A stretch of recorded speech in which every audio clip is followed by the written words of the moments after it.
This episode of Reality Escape Pod is brought to you by Morty, Escape Tales, Buzzshot, and Patreon supporters like you. Buzzshot is customer satisfaction software for your escape room business.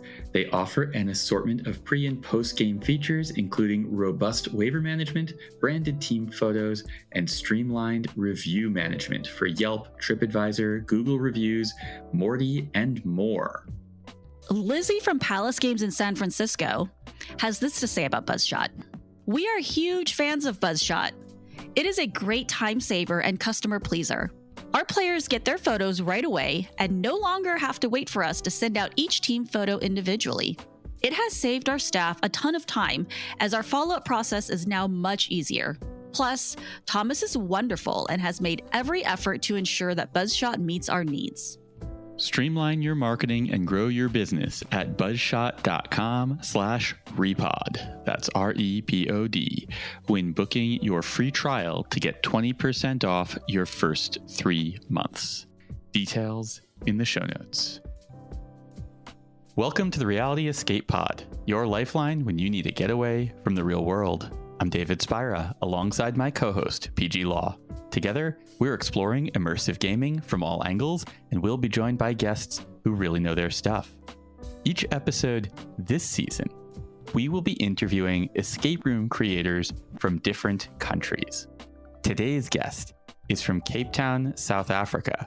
We're joined by Dino Paulo, co-owner of Hinthunt in Cape Town, and the winner of Survivor South Africa, Return of the Outcasts. Welcome, Dino. That's quite an introduction. Thank you. Thanks for having me, guys. I'm so excited to be here and nervous. You've had quite the big year. Big understatement, yeah. I mean, we shot Survivor January and February. I came back, put on a little bit of weight, had a skydiving training camp for Skydiving Nationals, had the Nationals, Survivor went to air. Then that ended up finishing a couple of weeks ago. I get married next week, and I actually finally moved to Cape Town because even though our business is based in Cape Town, I live in Johannesburg. So it's been an insane year, and there's no sign of slowing down. So it has been rad, and I've really, really enjoyed it. Congratulations on all of it. Thank you. I really appreciate it. I am so thrilled to have you on here. I think we first got in touch because David was the one who informed me. He's like, PG, did you know that there's an escape room owner on Survivor South Africa? And I was like, what? Really? And then I followed you on Twitter, and then you messaged me and we started chatting. You were like, you podcast about escape rooms. And I was like, yes. And this was actually before your second season. You've been on once before, and then you came back for a returnee season. Yeah, exactly that. When you followed me on Twitter, I was like, PG, really? No ways. You know, then I checked out your profile and I was like, it is the PG. And then I saw a Reality Escape Pod. I was like, no ways. This is way too cool. I just found out that I'd be returning. And that's when I started chatting to you about, you know, returnee seasons as well and trying to tap into your experience, which I really appreciate still to this day. So thank you so much for opening up about that. Well, I was like, they suck, but apparently it did not suck for you. I mean, whatever advice PG gave you worked out better for you than it did for her. Do the opposite. Never listen to me. And so I was like, awesome. I was like, well, we'll wait to have you on the podcast until after you finish your season, you know, and we've been able to watch. And then I remember, like, was it at Recon? David turned to me at one point and he was like, I think Dino's going to win it all. He was so excited for you. Yeah, no, well, geez, it was exactly over Recon because I remember like being so upset, and I still am to this day, that Recon was over the finale week of episodes. And I was trying to work out a million ways to get there and get back in time for the final episode and whether that was viable. I was like desperate to get to Recon and also desperate to stay for this. So I'm super bleak that I missed it, but I will be there next time. We can't wait to have you. I think sticking around to be crowned the sole survivor is probably more of a priority. It was a close race. From a viewer standpoint, you had a very impressive victory. It was a really fun season to watch you play. I don't know how it felt being out there, but as a viewer, it seemed like you had a really impressive run. Thank you. It was everything I dreamed of and more, especially since in my first season, I was a pre-merge boot. I went after 16 days and I felt like I didn't do anything right that season. So to be able to come back and go the distance, but also just have so much fun along the way and meet so many cool people and make so many cool friends, it's just such an absolute privilege and a dream come true. So I absolutely had the best time, and I'm glad that that shows as well in the edit. It really came through. Thanks. Despite all the tears, because I'm also like a softie and I cry a lot, but they were happy tears most of the time, I promise. I'm not a softie, and I also cried a lot on Survivor, so it's just a thing that happens. To be fair, your second time round, you had more painful personalities than I could imagine. We won't go into that, but yeah, I feel for you, dude. Well, we'll return to Survivor later in the episode because there's a lot of interesting things to talk about there. But let's dig into your escape room business, Hinthunt. You have had some extreme ups and downs as an escape room co-owner, and I want to explore all of it with you. How did you get involved with Hinthunt in the first place?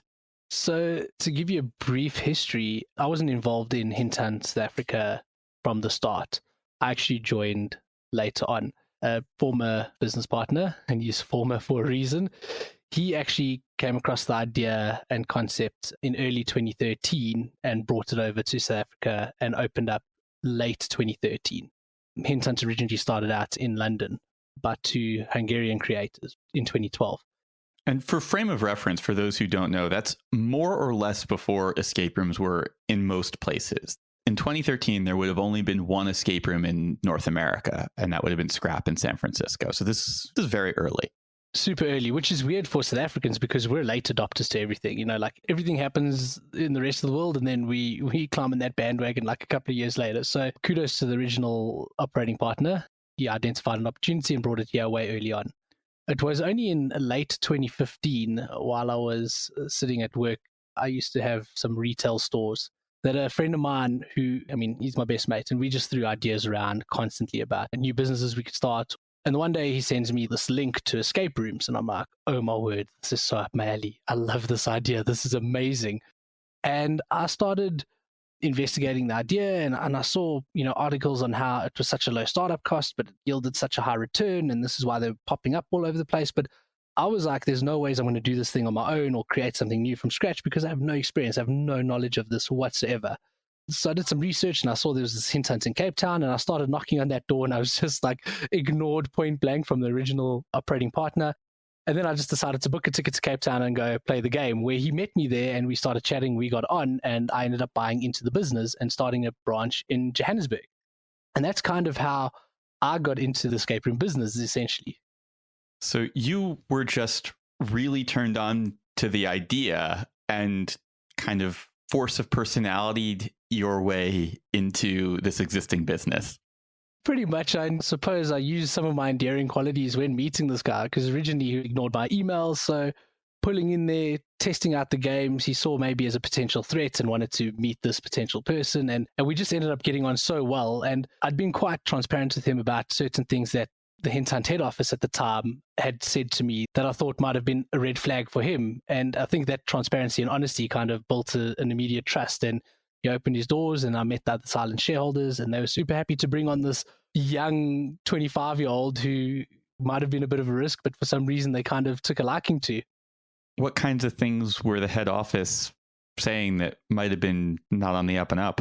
The original founders of Hinthunt, the guys with the real passion and the brains, they sold a huge stake to a group of investors, and it changed the whole ethos of the company, where they were passion driven and all about the concept and the experience. These guys were just numbers people, and they took it in a very weird direction.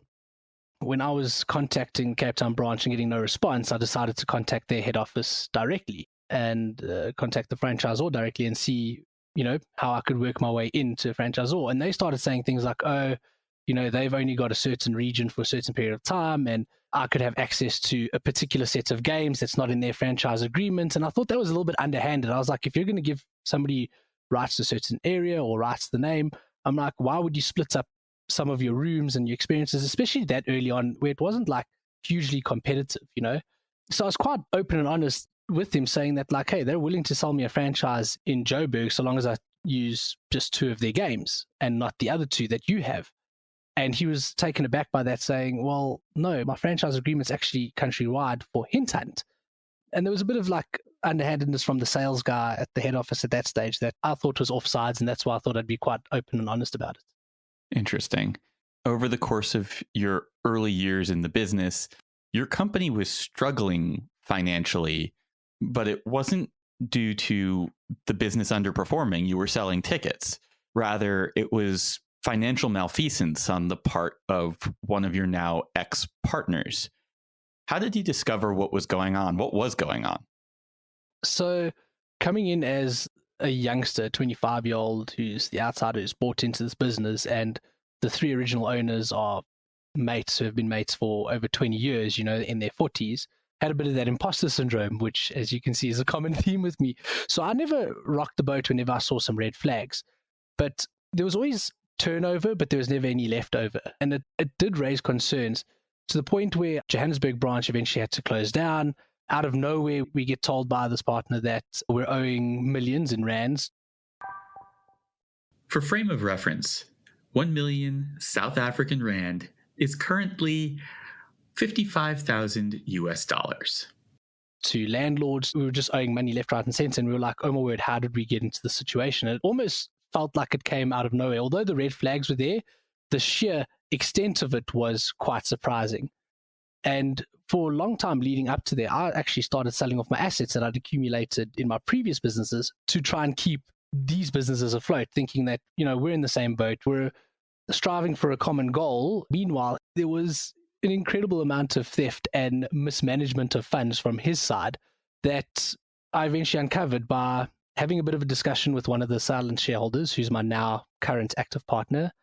He's a hugely successful businessman in his own right. He was a part of a chemical manufacturing plant, got his MBA. They sold out for a huge amount of money, and he was never actively involved in this business. But eventually I went to him and said, hey, listen, have you noticed X, Y, and Z has happened? And he was like, yes, I have noticed. And I was trying to test the waters because this is one of his mates, and I didn't want to be putting myself in a more precarious position. And once we kind of scratched that surface, I got full permission to do like a full-on audit, bring in my own people from him with the shareholder backing, and we uncovered insane levels of theft and mismanagement. But fortunately, we were able to make the right decisions, turn it around, and put ourselves on a really, really good footing going forward. I'm thrilled to hear it. Before we move on from the mismanagement and the theft, do you have any advice for business owners to prevent this kind of financial fraud? Like, what kinds of steps can people take to make sure that this sort of thing never happens in the first place? So what I've learned, and I've learned this through my current business partner, Gary, he's been phenomenal. And we'll chat a bit more about him and his involvement going forward. But it doesn't matter the size of the business. You have to run it like it's a business. And you have to have the right financial controls in place. In our case, we've got accountants, we've got bookkeepers, we've got our own internal financial systems. We go the full distance. Or if you just have, at the very least, a way of tracking every single cent that comes into the business and every single cent that goes out. We use a spreadsheet that we call Money Matters to do that. We are constantly keeping an eye on absolutely every single cent of the business. We know what's coming in, we know what's going out, and that can be done even on a very basic level. And had we been doing that at an earlier stage, we would have been able to pick up certain things far sooner. So I would just say, regardless of the size of the business, it is your business. You need to be doing your due diligence. You need to be looking after the finances. You need to keep a close eye on things, no matter how big or small, because everything adds up. Wow. I'm so sorry to hear you had to go through that. You were like playing real life Survivor. It was a crazy time, and it was a very tough time financially. I mean, I sold 3 of my investment properties and my car to stay afloat personally, right, through this time. It felt like huge steps backwards, but at the same time, I was just grateful that I was in a position to be able to do that. So on a personal level, it was tough, but it was great lessons. I learned so much, and at the very least, I can look back and go like, well, I am where I am now, and I'm very happy where we are now. So I'm grateful for how everything's happened, no matter how tough it was at the time. But yeah, it was like real life Survivor. Oh my word. Even when we were uncovering the theft and the fraud and having to do this investigation without alerting him to it at all, and then having to suspend him from the company and do all of this, and manage accounts that he had access to, and almost like flip a switch where he's one day he's in the business and one day he's not without him even knowing, like the ultimate blindside. It was like Survivor. It was insane. Totally. Yeah, you had to blindside him. Wow. And it's sad because he and I were close. We became friends because we chatted every day, and I care a lot for him and his family. And it was incredibly tough for him too. So there was a level of empathy that this was dealt with. Somebody listening in can detach themselves from this human being and be like, oh, well, that stole from you, so just cut it loose. But no, there's a personal relationship there that made it really, really difficult. And it really was like Survivor because you do build up these personal relationships and you do have to like make hard decisions. It's uncanny, the similarities, right? It's becoming very clear why you won your season. Hinthunt was a fairly large international franchise, which you were a part of, but no longer are. Yes. So how did that break happen? So for a long time throughout our recovery, which was quite rapid, we wanted to defranchise. We wanted to go on our own. We didn't like the direction that the investors were trying to take the business.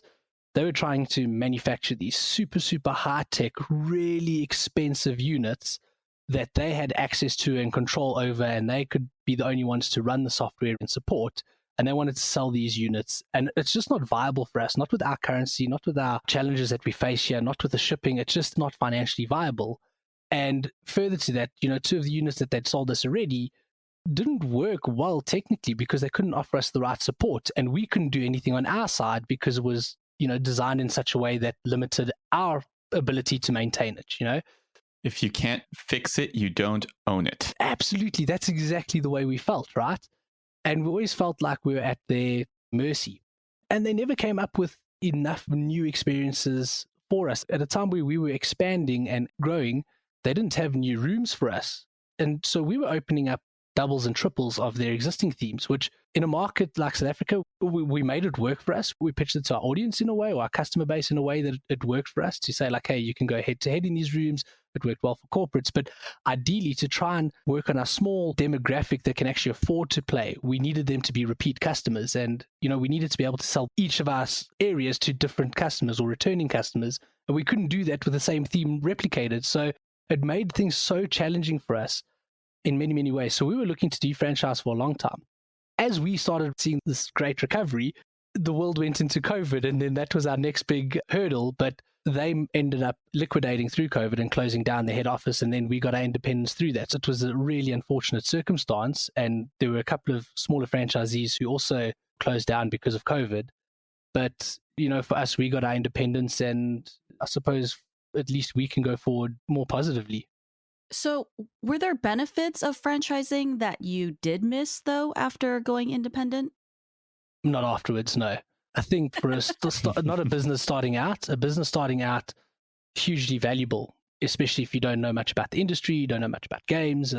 If you're just somebody who has a liking for this kind of thing and you have a liking for business, then, being a franchisee is great.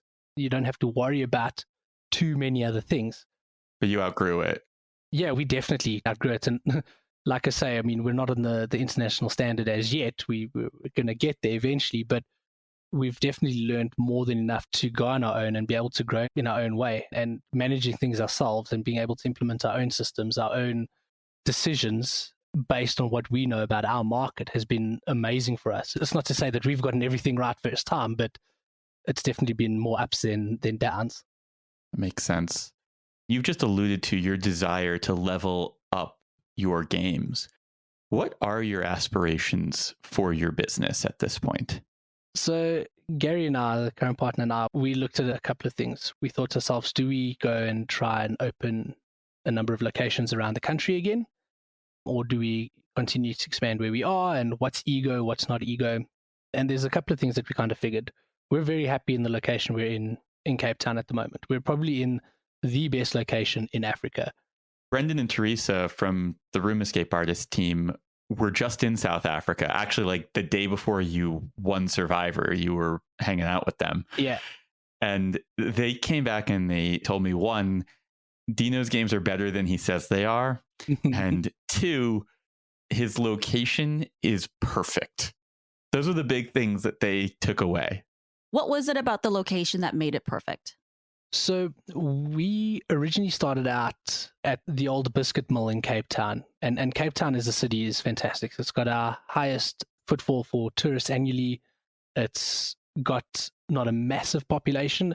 It's got a larger percentage of that population is of the demographic that can afford to play and would have an interest in playing. So from a city point of view, Cape Town's great for that. We were invited by the V&A Waterfront to take up space in the Watershed, which is an incubator for a number of businesses.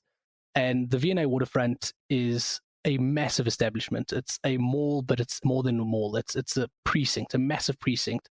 It has massive footfall. It has huge local appeal. It has massive tourist appeal.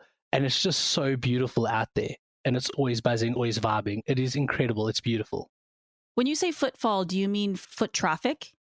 Yes, foot traffic. A lot of people, a big retail center, like people are there like shopping and walking around, eating and drinking.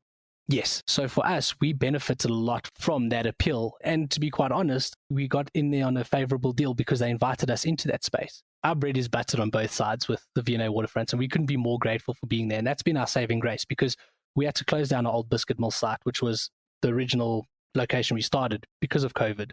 As sad as it was, we maintained this incredible location that we couldn't be more grateful to have.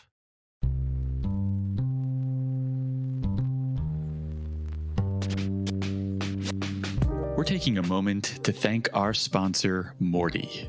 Morty is a free app for discovering, planning, tracking, and reviewing escape rooms and other immersive social outings. I believe in Morty so much that I have a stake in it as an advisor. We're not the only ones who have gone global. In preparation for this episode, Morty has launched in South Africa with 16 companies in 16 locations with 49 games. Over the course of this season, the Morty team has been working really hard to add in new countries and round out the data on the countries that they're already in. This includes places like South Africa, but it's really everywhere. If you are an escape room player or an owner and you spot something that's missing, definitely reach out to the Morty team through the app. They are eager to find out what they are missing and will add it into the database. They really are trying to get every escape room everywhere. You can learn more at mortyapp.com/repod. That's REPOD to sign up and get a special badge for our listeners. Link and details in the show notes. Where do you want your business to go from here? How do you want to be leveling up? So in all these years, we've just been surviving and trying to keep our head above water. So we haven't really necessarily looked at how things are progressing and what's our long term because we couldn't even see a short to medium term. With Gary stepping full-time in the business and having a bit more of a business mindset towards it, we identified that if we do want longevity, we need to constantly stay ahead of the curve, at least in the South African market. We need to be offering more than what anybody else is offering. We need to set a barrier to entry that is too high for people to come in and want to compete in our space, just from a business perspective. And we looked around, and through me even listening to your guys' podcasts and having a look online and seeing what's out there and seeing all the awards and reading about all these amazing escape rooms and the reviews and going like, we're not quite there yet. So we want to get to that level of amazing escape rooms rather than what's probably an average room, which is what we're offering. It's still ahead of the curve in terms of our South African market, but it's nowhere near what you guys get. That's an interesting thought, that you want to be so good that you're going to prevent people from wanting to enter. And I was thinking about this because at the start of this interview, you started off by saying that you got into escape rooms because your friend came up to you and was like, hey, this business is high earning and low investment, low barrier to entry because it's so cheap to open up an escape room. Back in the day, that's the proliferation of escape rooms back in like the mid 2010s, There's a few reasons for that, and it's not necessarily greed driven, right? But what I found, especially running the Johannesburg operation, was we found a couple of people entered the market and just came with not your usual maybe lower level or entry level escape rooms, well below that, where people were having incredibly bad experiences at these establishments. And that would taint the idea or the concept for a number of people. Now, in South Africa, not many people know about escape rooms still, if you look at our country on the whole. And if their first experience is bad, they're unlikely to try it again, you know?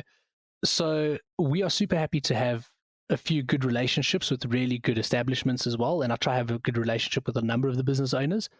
And we love having great or better run businesses in the different regions. And even if they were nearer to our doorstep, because it does expose more people to the concept. There would be enough people to spill over to the different businesses. But what we can't afford to have is people coming in with like a really substandard experience and taint the whole concept for a number of potential customers for us. That's where some of our struggle is. So we do want to set a standard. I absolutely agree. I played some escape rooms recently that were not very good. And in one of them, Game Master was actually kind of laughing. Oh, yeah, we have groups that just come here and just sit in there for 60 minutes doing nothing. And we're like, really? Like, why? And she said they used up all their 3 hints in like the first 10 minutes and they didn't get any more. And these were first timers and they didn't know what else to do. So they just sat there for 60 minutes. And I was aghast. I was like, why didn't you just help them? Like, you know, and she's like, well, we don't do that here. And I was like, to myself, I was like, do you think these people will ever come back and play another escape room in their lives? Like, no, you know, it was just so terrible. And also, you want to make new enthusiasts. If you're doing your job right, you have created an escape room enthusiast, and that is better for the entire industry at large. Absolutely. And oh man, I can go into that for days, but there was almost this ego attached to it where it was all about success rates and challenging them and having these low success rates and making it this huge accolade to get out of the room, you know, and limiting hints to an extent. And well, people must fail because when they succeed, they must feel like they've really accomplished something. But, you know, you're having like 20% success rates. And I'm going, is that really necessarily fun if people are coming out constantly frustrated? And even within our own business, we've had to actively shift the culture from a room is this hard or a room is this or to we are a fun factory. Our job is to ensure that the people that come in have the best time possible, however they decide to have that fun. We need to provide the platform and the service and the experience. And when they enter our doors, we're at their service. If their way of fun is having 50,000 hints and they find that like the best thing ever, we will gladly give you 50,001 hints. If you come in and you want 0 hints and you don't mind struggling because you'll happily come back again and struggle, and that's your way of having fun, fantastic. We will support that. And we've really had to change the mindset and even our staff to achieve that. On one of our more recent tours, we ended up with these 2 people who had never met before.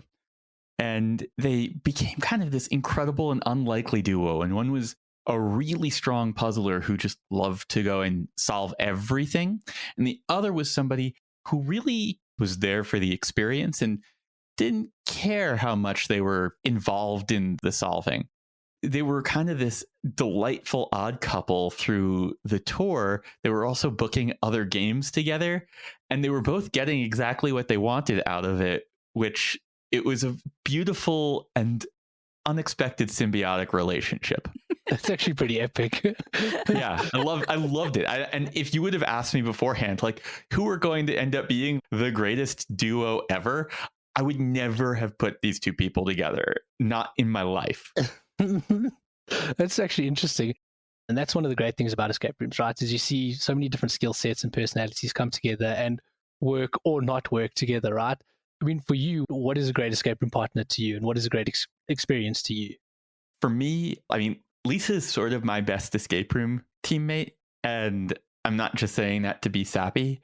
I mean, that's why you married her. Yeah. We both have very complementary skill sets, but at least for me, my deficit is that I really struggle to read in an escape room environment. Okay. It's a whole processing thing. And she processes written stuff better when she's the one reading it. I process it better when I'm hearing it. So that kind of stuff really, really helps out. She's also willing to sit and do like a 30-minute logic puzzle, which I don't think David would have the patience for. I mean, it's also usually those logic puzzles are very reading heavy. Yeah. It's definitely my weakness.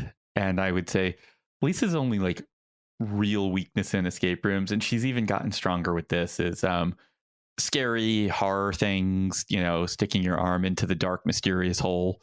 Those kinds of things. She is very happy to have me do those for her. Oh, that's epic. You sound like a power couple, man. It works nice. Yeah, she's a better player than me. I'm sure you'd say that. And PG? I will say that lately I've kind of noticed I have become the person who I want to see every single thing in the room, even though everyone's like, you can't go into an escape room expecting to see everything. Just put that out of your head or you're going to have a bad time. And I have major FOMO all the time. So I always want to see everything. And so a lot of the times I like to work on everything together. We were just playing in Indianapolis this past weekend. And when we have too many people in the room, I will switch my job into, I am just here to make sure that everyone slows down a little bit.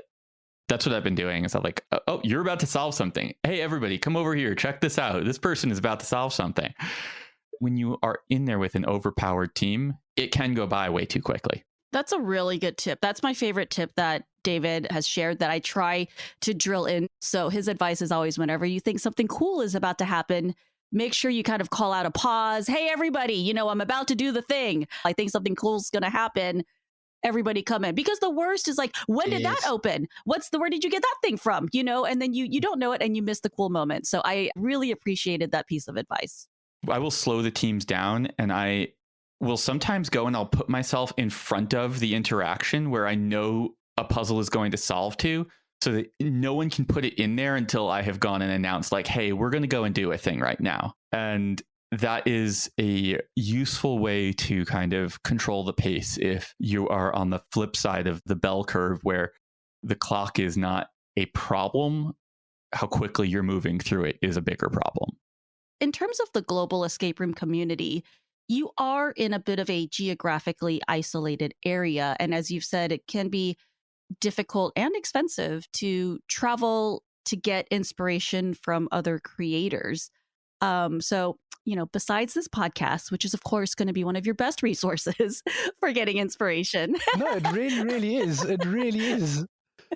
But are there other ways of finding that inspiration that you've had to turn to?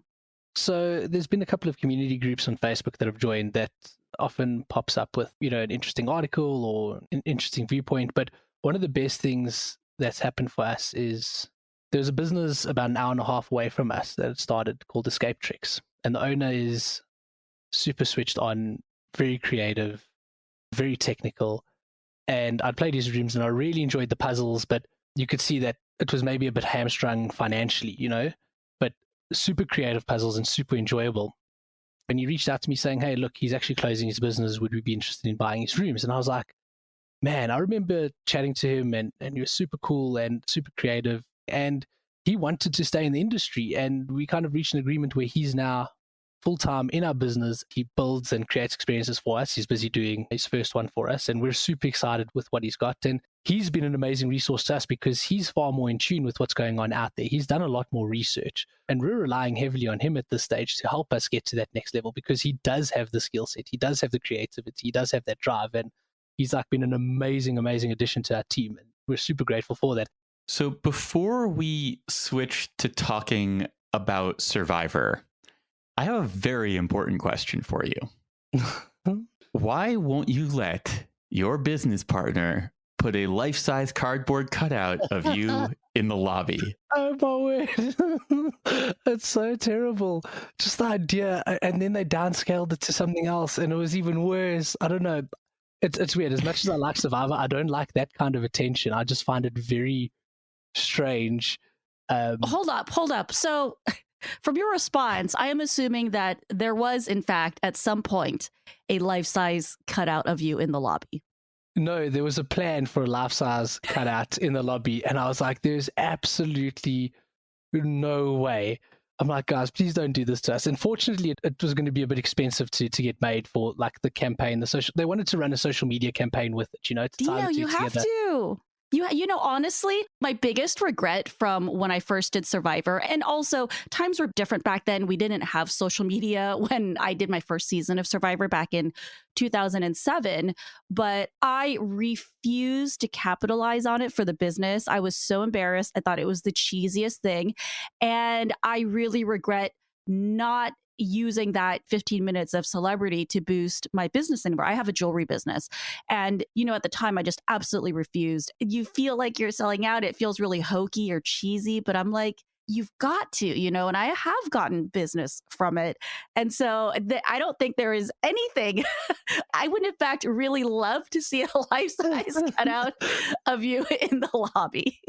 Well, in retrospect, the life-size cutout would have worked out a bit better, because then they ended up just having these like A3 posters all over with like the competition and like my face that I found even worse. So the life-size cutout might have gone down a bit better, but I hear you, and I would say the same thing to anyone. I'm like, no, milk it. But for me, it just felt different. You know, I guess it's a bit of that imposter syndrome. Also, Survivor in South Africa is so small comparative to Survivor in the US, because it's on a channel that's on a particular package that's so unaffordable for most South Africans that it's got maybe a viewer base of, you know, live viewers, about 50,000 people at a time will watch an episode, you know. So it's tiny. In a country with 60.7 million as a population, it's got a small viewer base. So at the same time, I was just like, I don't want to look like I'm trying to be relevant when I'm not relevant kind of thing. There was this like that negative voice inside, but I so hear you. And that would be my advice to anyone else. Like, go and milk it for what it's worth. Why not?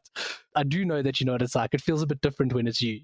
I get where you're coming from, because I think a similar cringe reflex to you when it comes to this kind of stuff. But the other thing I would add, though, is that you do have fans, and they are excited to come and play Dino's escape room company. And I do think giving them what they are looking for isn't necessarily a bad thing either. No, not at all. And I've been grateful to be able to meet a few of those people and interact. It's like the weirdest concept in the world for me to think that I have a fan. Even as the winner, I'm still like, but you love Phil, right? I mean, Phil's your favorite. Phil's got to be your favorite. Or like, Steffi, you really want to meet Steffi. You don't want to meet me. You want to meet them, the real survivors. You're just the winner. Yeah, I don't know. I've never felt like, when I was a pre-merge boot, I had this validation. I could validate this thought of like, oh no, but I'm a pre-merge boot. I'm not really a castaway. The rest of them who made merge are the real castaways. Now I've won the show and I'm still like, no, but I'm still just me. I'm not really a Survivor castaway. I'm just a fan of the game. All these other people I played with are the Survivor castaways. You know, it's the weirdest, like, whatever that voice in your head is saying to you is wrong. I mean, I can tell you. So Life Low from the Recon team, she's been on this show twice now. She is, and has been since your first season, a huge Dino Paulo fan. That is amazing. I can't believe it, but thank you. When I told her that you were going to be on the show, she sent me your interview on Kieran from your first season's podcast. And she's like, you have to listen to this. And that's where I did like half my prep. And for our listeners, we'll put this in the show notes. If you want to hear Dino's story of unraveling this giant ball of financial fraud and all of the details of how he got into the escape room world and how it went, there is a very in-depth conversation that we'll link to in the show notes. It's a really interesting and compelling story. Thank you. That's awesome. And I think it's great for Kieran as well, because I think he's really good at what he does on his podcast as well. He's fantastic. I think his show is underappreciated. Absolutely. You talk about interacting with fans at Hinthunt. People who interact with me who are like, oh, I've always wanted to try an escape room, or I've been to your escape room 3 times and I love you on Survivor. I'm just end up like just giving them vouchers. I'm like, oh, wait, come play more. You know, like somebody stops me in the mall. They're like, oh my word, you're from Survivor. That's so cool. Don't you have like a business around here? I'm like, oh, have you ever done Hinthunt? They're like, no. I'm like, here's some vouchers. Give me your email address. I'm just like, start giving things away. And I'm like, give them a discount code, Dino. I know, get it together. My business partner's like, Dino, those are hot leads. That's money. I'm like, oh no, but they were so nice to me. Give them a discount code. Don't give them a voucher. Oh man. See, that's why he deals with like the financials and the commercial decisions in the business. This is also the dynamic between me and Lisa, and in our relationship, I'm you. Yeah, so I'm picking that up as well. Even the way you described the escape rooms, the way you guys operate, I'm like, that's me and Kirsten in our relationship. That's me and Gary in our business partnership. I'm like, yeah, I'm you, David. I so get you, dude.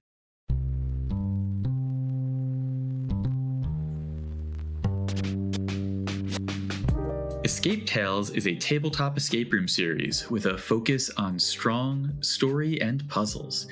Their games have weight and atmosphere, and the decisions you make along the way change the outcome.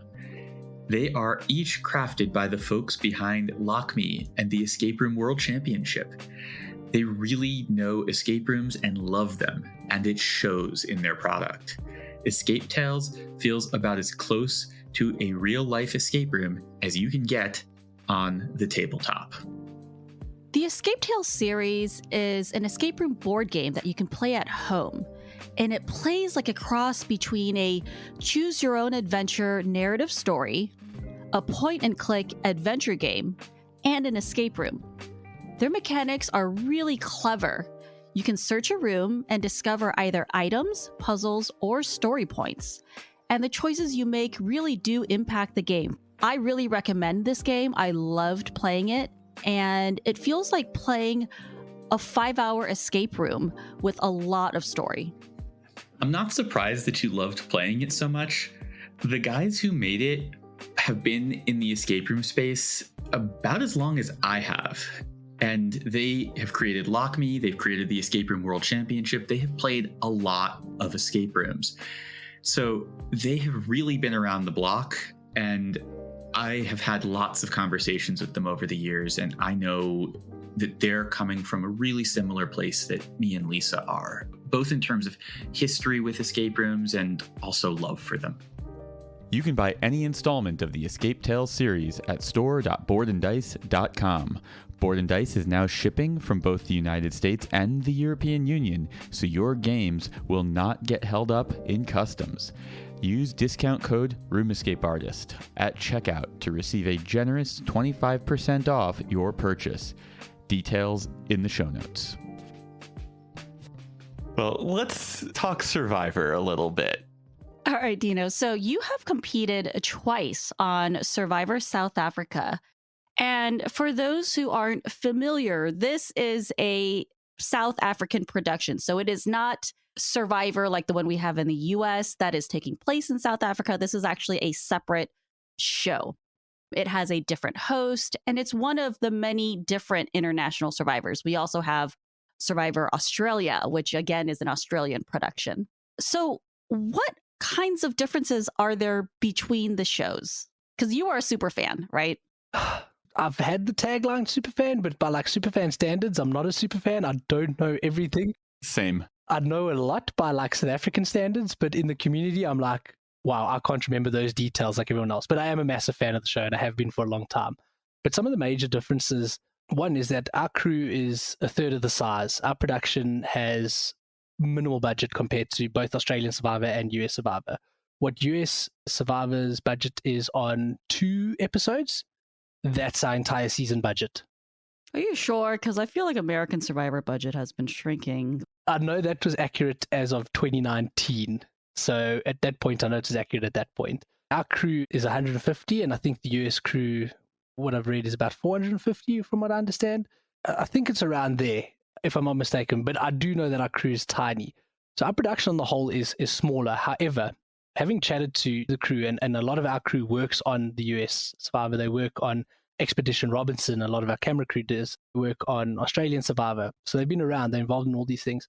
They even say that ours is far more intimate, ours is far more personal from a production standpoint, whereas they feel that US Survivor has become a bit of a production line of, pushing out content. Yeah. Ours is still driven by love. And a lot of the crew that's on our show, they love Survivor, and they're there. They don't get paid a heck of a lot compared to other jobs, and they'll openly admit it, but this is the job they want to do. And they do it with immense love. And I'm not saying that it's easy on any of the shows. Crew works phenomenally hard, but there's a lot of love. And I think it's because one of the major things is our series director, LaRue, is a super fan. He auditioned to be on the first season of the show. He auditioned to be on the second season of the show. Didn't get on. Ended up working as a content producer. Then the whole production company folded at the end of season 5. And he then went and took a chance to revive Survivor South Africa. The super fan. And that's the person that's heading up our franchise, somebody who absolutely loves the game, and you can feel it. You really can. Watching the ramp up over the last few seasons for Survivor SA, it's clear that the producers have been iterating and improving on the show rapidly. And in my opinion, your winning season was one of the strongest seasons of Survivor that I have ever watched, period. Oh, wow. I don't care what country produced it. It doesn't matter what the budget was. Like, Lisa and I were enthralled and could not wait for the next episode. It has a bit of that old school Survivor feeling, you know, where it feels very authentic. All the players feel very authentic. And even the way they've produced it, it feels like it's a lot more focused on the storyline and narrative. And it's not so much about all these really complicated strategies and immunities and different twists and things like that. You know, it doesn't feel as heavily producer influenced in a way. Yep. That's how I feel watching it. They also do such an amazing job in Survivor SA of establishing each person as not just a character in the show, but as a person. And they do a very good job of making you understand what their motivations are at any given point in time. As a viewer, when we saw you win, we knew you were winning. We knew exactly what you had done to get there. And we knew what your competitors had done to get there. And we knew why you had to vote out Marion, because if you didn't, you were going to be in trouble. And we knew you had to vote out Phil, because if you didn't, you were going to be in trouble. It gave that full picture of all of you as humans. And I loved seeing that play out. I loved the drama of this season. No, I appreciate that. And I think to some of the differences in having somebody like LaRue at the helm, he listens to the feedback. So even while I was playing the game, right, and I'd have these moments in the mic with these confessionals where I was just giving a nod to the producers going like, I know why you've done this. Even in the game, I could tell that the reason Outpost wasn't used as frequently was because the previous season, people were saying that Immunity Island took up too much time on one person, on one thing. And then you had two challenges as well. So people didn't get to connect with the characters. And that was one of the criticisms. So we get into this game and then I see that it's a reward and immunity as a single challenge. And then the outpost is not being used that frequently. I'm going like, they're doing this because of character development. They're actually trying to tell a story here.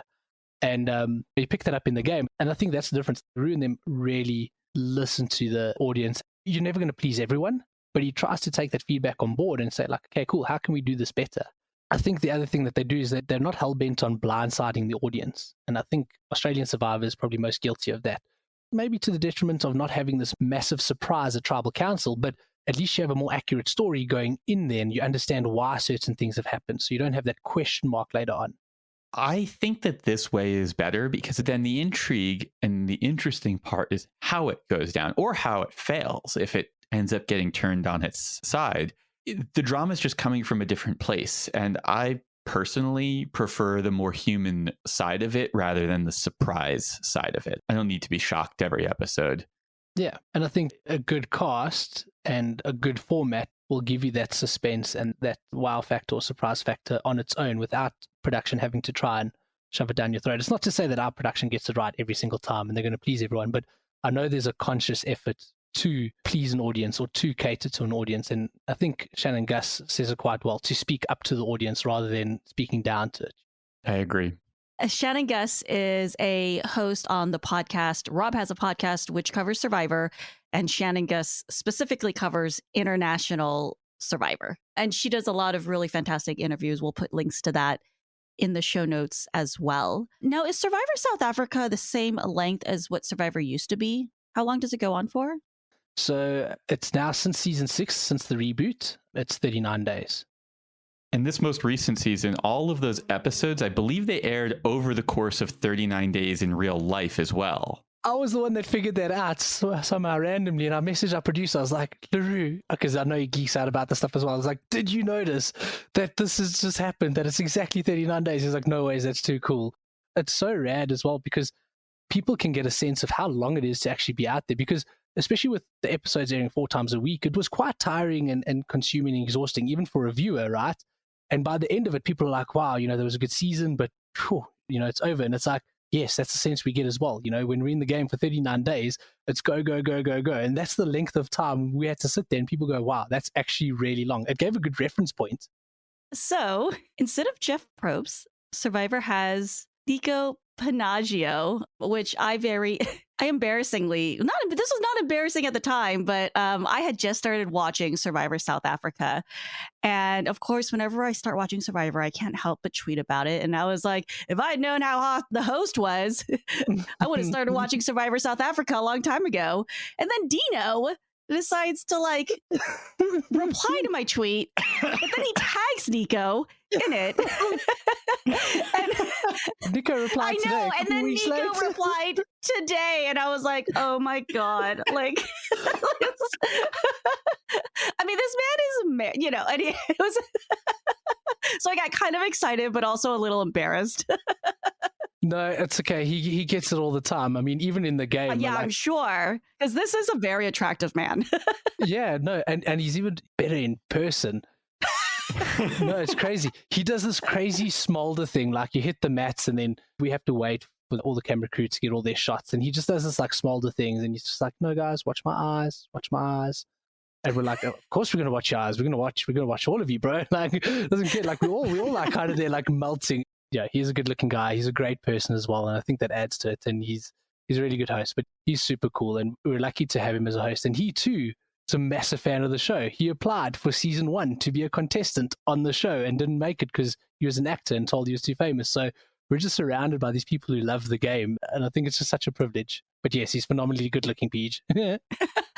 How was he as a host? Because off camera, I found Jeff very off-putting, mostly because it is his job to drag these emotions out of you, right? He needs to create a drama and make you interesting. And he knows that a lot of times contestants are cagey. We don't want to spill the beans.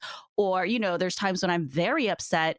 And of course, I'm not going to just come bursting out and be like a whiny baby about things I'm pissed off about. But he's like, Peach, you look mad. And I'm like, I'm not mad. And he'd be like, cut the crap. He's like, I can tell you're fighting back words. You're never short of opinions. So why don't you, and he'll just browbeat me until the outburst of emotions. And of course, that's what they air. How was Nico off camera? Was he doing those same sort of host producer tricks? For us, it felt like all on camera. So in like a tribal council, he would interrogate and push, and you'd find those points to uncover and try and unpack. But he's also very patient in the way he does it, and he's not shy to move on to somebody else and come back to you. I think he finds a good balance of letting you play your game while still trying to make TV. It gets to a point for him where you're completely a closed book, and there were one or two players like that, like Phil and Felix were phenomenal at giving non-answers, right? And that's incredibly frustrating for a host and even maybe for a viewer, but they'd give non-answers all the time. And he'd try and get it out of them, but eventually he'd just move on. He'd leave them alone and go, right, that's their game, and he'd respect that. So we find him to be super, super respectful. And beyond the game, he's just a really nice, down-to-earth guy, but he does have this like aura about him, this Nico aura, which is quite interesting. He's difficult to try and get close to on a personal level in a way, or break down walls. He's always got like a Nico persona, but I think he has to do that to keep that level of professionalism. But yeah, I don't even know if that really answers your question, but he's super patient, and how you see him on TV is very much how he is. He might actually be a bit softer off camera, actually. For all future players, you need to remember that the host is actually part of the game. They will try to get you to spill the beans, and do not fall for this in tribal council. And this happened to me because, I threw a challenge once, and I was determined to take this to the grave. And my co-conspirator, he freaking pokes her once, and she starts spilling all the beans, and I'm like, oh my god, why are you saying, like, you got to maintain your Shaggy defense. It wasn't me. She exposing all the secrets, I was like, stop. It was the worst day. I feel you. That's one of those things, right? You could hold that secret, you could take that secret to the grave, but the person that you entrusted, they didn't end up spilling to everybody else. They end up spilling to the host in front of everybody else, which is like the same thing. So oh man, I feel for you, dude. I absolutely feel for you. So, any chance you could get the rights to build a Survivor South Africa challenge experience? Actual rights? No, because Survivor South Africa is struggling to even get the right sign-off to sell merchandise to the public. We've never been able to sell merch to the public, and LaRue, being the fan he is, he's always wanted to deliver that, and he's already got all the buffs, he's got all the stock, but they're just struggling to sign it off. It was meant to be done before the season, and we're like 4 weeks from finale, and they still can't get it right. So The rights to an actual Survivor game, unfortunately not. But everyone's like, oh, Dino, you should run a Survivor game. And I'm like, yes, it would be fantastic. But we're going to have to call it something like Survival or something like that, you know? So what I do want to do that will incorporate more Survivor style challenges, let's say it like that, is we do kind of scavenger hunt type experiences as well, right? And we're moving over to Cluekeeper as a platform. We're going to start implementing that as a platform. Cluekeeper is really cool in what they offer as a scavenger hunt platform. But what I'd like to do is have a route that does tackle very Survivor styled types of challenges that you'd find, you know, at the challenges. Throwing beanbags onto a beam. Yes, silly things like that. And we'd have to be very clever about how we do it and where we do it. But I'd love to do something like that because I know as a fan watching the show, I just wanted to try the challenges. I love the challenges, you know, and I think there's a large portion of an audience and even those who don't watch Survivor that those kinds of challenges would appeal to. So I'd love to incorporate that somehow. Cluekeeper is made by Rich Bragg, who's one of our longtime Patreon supporters. He's been on most of our events. He's also a huge Survivor fan. I don't know if you knew that. I did not know that. I've had recent emails with him. I had no idea that he was a Survivor fan, but he's such a nice guy and he's so helpful. He's fantastic. Hey, Rich. Hey, Rich. He's also involved in the Turpicas, right? He's the creator of the Turpicas. What do you think the odds are of an international all-star season of Survivor? Because I really want this to happen. I think it's going to happen. We've always had a hashtag when not if, you know, when it comes to anything Survivor SA, because we're always struggling to get it renewed and this and that. So I'm going to say, yeah, hashtag when not if. It's going to happen at some point. Hashtag when not if. Okay.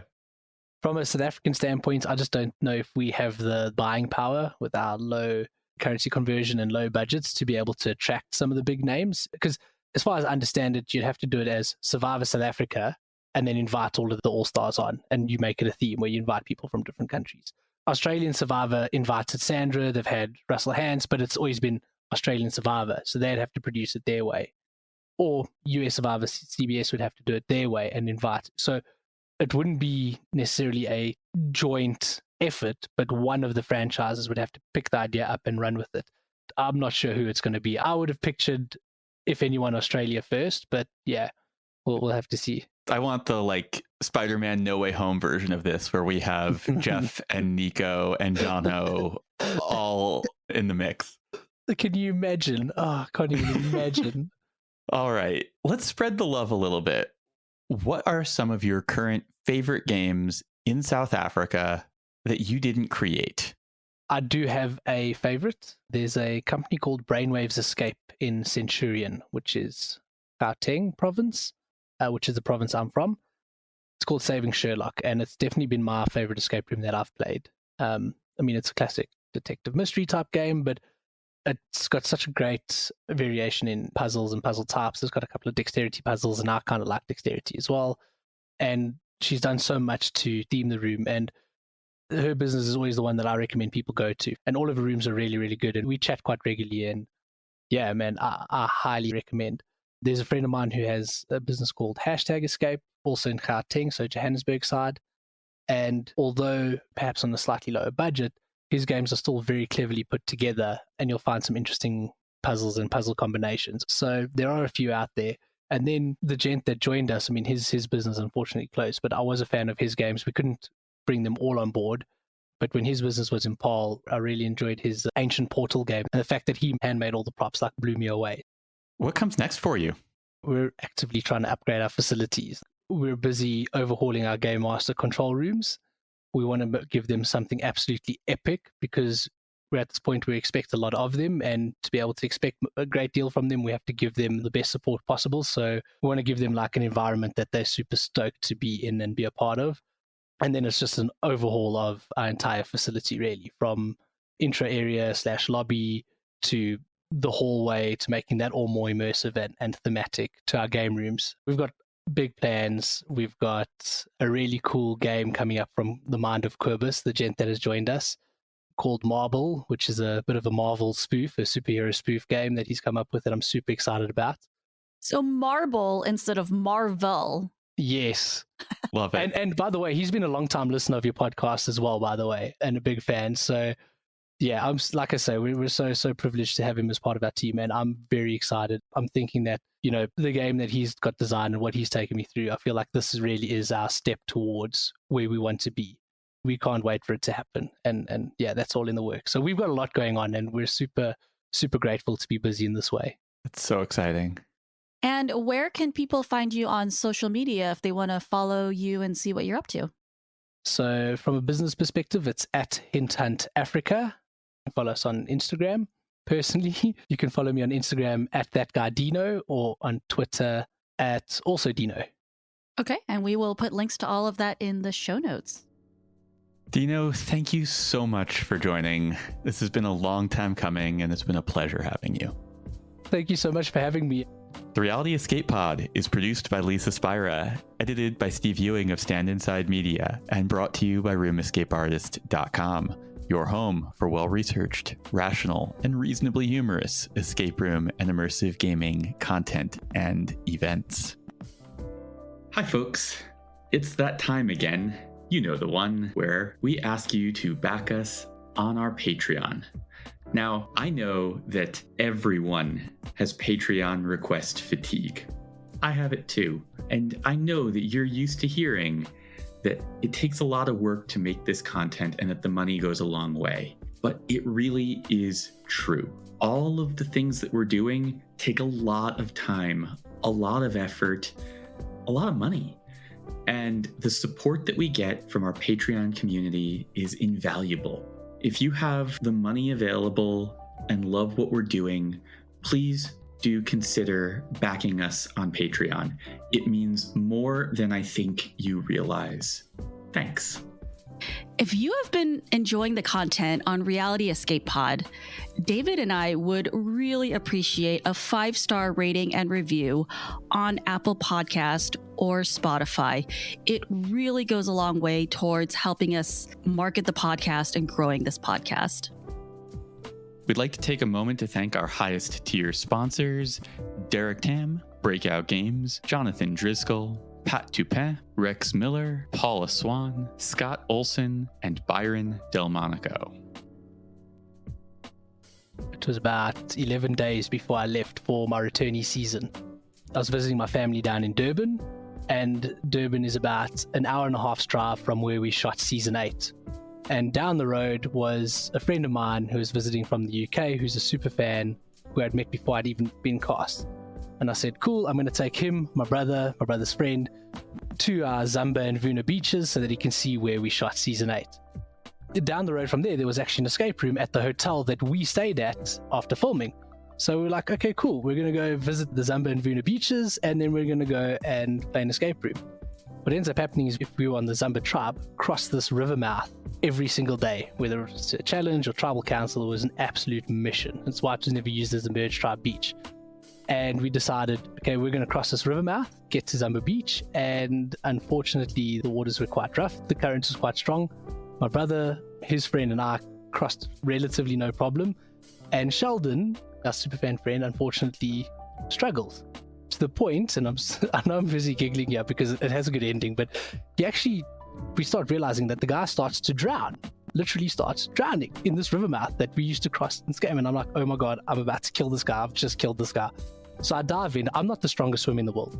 Dive in, swim out to him, grab him, put him on his back, and somehow pull him onto the rocks. And then we get smashed up onto the rocks and whatever. I've still got the photos of all the cuts and bruises and all these things. And we're like, oh my word, still in a bit of shock. We go and explore the Zamba Beach. This guy's just escaped death. And then we have to swim all the way back across. And we kind of get to the escape room like 20 minutes late, and I'm like, we're so sorry. We were kind of out swimming and we're all bashed up, we're wet, we're like all cut and bruised. And I think we solve it in like 30 minutes or so, come out, and then all like start to realize only there and then what had just happened over the last hour and a half, you know? This thing that was meant to be this epic day was this whole traumatic experience, and like we end up like bawling our eyes out going like, oh my God, what just happened? I'm feeling this huge guilt because I've just put this guy's life in danger and my brother's life in danger and my life in danger. I feel like the biggest idiot.